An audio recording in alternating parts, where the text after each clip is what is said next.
Paris 2024 prend forme à Meudon autour du sport dans l'Antiquité avec des Olympiades dignes des premiers Jeux d'Athènes. Organisatrice de cet événement exceptionnel, la cité scolaire Rabelais a accueilli les élèves latinistes et hellénistes des collèges Bel Air et Armande Béjart. 160 élèves de la 3e à la terminale étaient rassemblés autour d'épreuves sportives. Ces Olympiades avaient un double objectif, découvrir des sports antiques et soutenir les élèves dans leur pratique des langues anciennes tout au long du parcours scolaire. On espère retrouver un maximum de latinistes et hellénistes au lycée.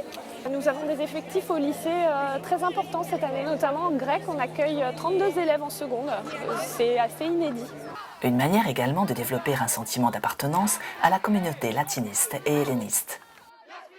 Non, le fait de savoir qu'on allait rencontrer d'autres élèves, d'autres troisièmes, mais aussi des secondes, ils avaient l'air assez impatients de se mesurer en fait. Quand on va refaire une deuxième rencontre en fin d'année, ça sera un petit peu moins axé sur le sport et plus sur des travaux qu'ils vont réaliser au cours de l'année sur les Jeux Olympiques. Et du coup là, il y aura plus de liens avec la langue et je pense aussi que ça va marcher comme aujourd'hui.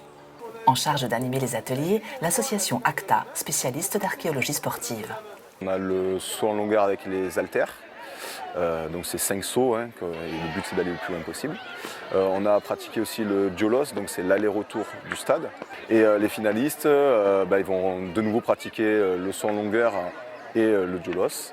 Et éventuellement, s'il y a des égalités, on peut éventuellement leur faire pratiquer du lancer de javelot qui est assez facile à mettre en place.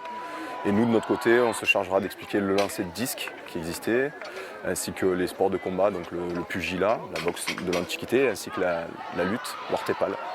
Ils sont réceptifs et c'est intéressant pour eux parce que du coup, ils découvrent l'histoire, mais sous un autre angle.